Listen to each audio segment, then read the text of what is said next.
Non mi addentrerei tanto sotto aspetti tecnici, sposo appieno quanto detto prima dai miei colleghi, e terrei questo dibattito, queste mie considerazioni più su un lato pratico e politico, che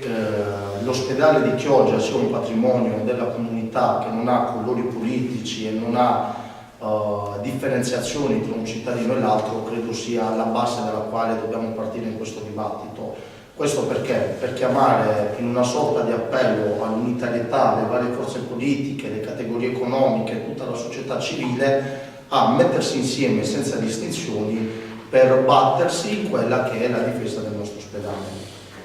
È palese che le schede ospedaliere portano un ridimensionamento a Chioggia. Nessuno vuole fare il catastrofista, nessuno vuole dire che il nostro ospedale non è un'eccellenza e che non lavori bene sul nostro territorio, anzi tutt'altro. Proprio perché lavora bene sul nostro territorio e all'interno ha personalità e medici di primo livello, credo sia importante lavorare perché questa situazione resti. E oggettivamente c'è un dato che contrasta, che le schede ospedaliere in qualche modo ridimensionano il nostro ospedale. E quindi è proprio perché noi riteniamo che il nostro ospedale debba continuare a lavorare su questo trend positivo che non vogliamo subire un ridimensionamento. Non si può pensare di nascondere quello che dicono le schede ospedaliere edulcorando quello che è stato fatto in questi anni. È ovvio che quando si parla di leggi regionali, schede ospedaliere, i risultati non si vedono mai nel breve, ed è palese che non si vedrà domani una ricaduta sul nostro nosocomio dicendo guarda quello è chiuso, quello è aperto. È ovvio, credo che questo ormai i cittadini lo abbiano capito quanto gli addetti ai lavori. Però è palese che di fronte a questa proposta che c'è con queste schede ospedaliere nel breve non succederà nulla, ma nel lungo termine con l'applicazione di quello che oggi viene scritto su quelle schede qualcosa succederà. Ed è per questo l'appello che noi lanciamo in maniera trasversale alla società civile, che è quello di dire uniamoci adesso prima che sarà troppo tardi.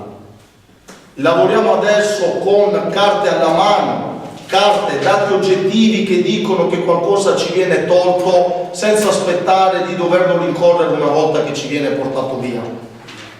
Non facciamoci strumentalizzare da chi dice che voler difendere l'ospedale vuol dire che l'ospedale non funziona. L'ospedale di Chioggia funziona bene e noi vogliamo che continui a funzionare.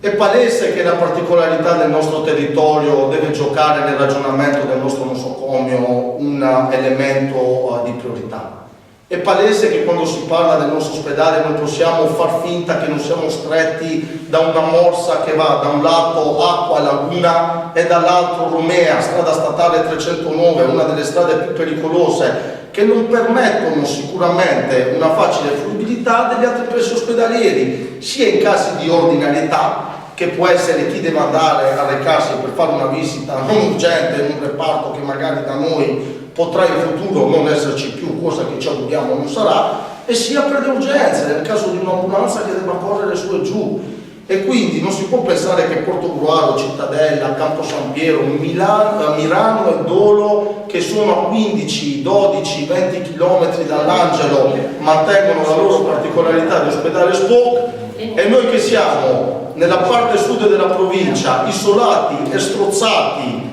da una viabilità fortemente carente, anche questo altro punto buco nero delle politiche regionali fatte negli ultimi 30 anni da parte del centrodestra, quello di non aver dato una viabilità che dopo cozza in un ragionamento di una sanità che necessariamente deve essere presente sul nostro territorio. Non si può far finta che Chioggia, al netto del bacino di utenza che debba avere un ospedale SPOC, non debba avere un riconoscimento vista la sua particolarità territoriale, perché se così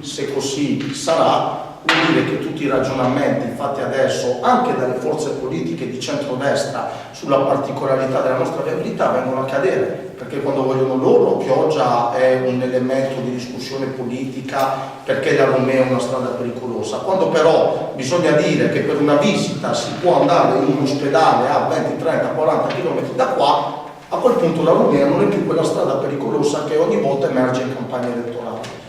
In virtù di tutto ciò noi crediamo che il ruolo di Chioggia non può essere secondario in virtù di tutto ciò che è detto da me e dai miei colleghi, ma soprattutto perché le posizioni viabilistiche di Chioggia sono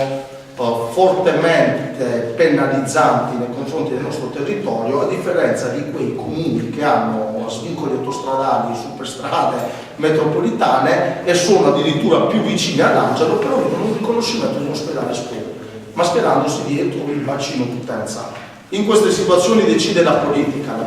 fa le leggi, la politica decide, la politica vota e i numeri scritti possono essere scritti e cambiati dalla politica. Quindi non facciamo trincerare chi oggi sta prendendo queste scelte dietro una legge, perché è la loro legge e noi siamo qui per dire mettiamoci insieme come città di Chioggia per far sì che non sia troppo tardi come sempre quando dobbiamo rincorrere qualcosa che ci è stata portata via. La politica la facciamo su altri temi, sulla sanità stiamo tutti uniti, non c'è differenza, non c'è colore, l'ospedale è un patrimonio della nostra città. Bene,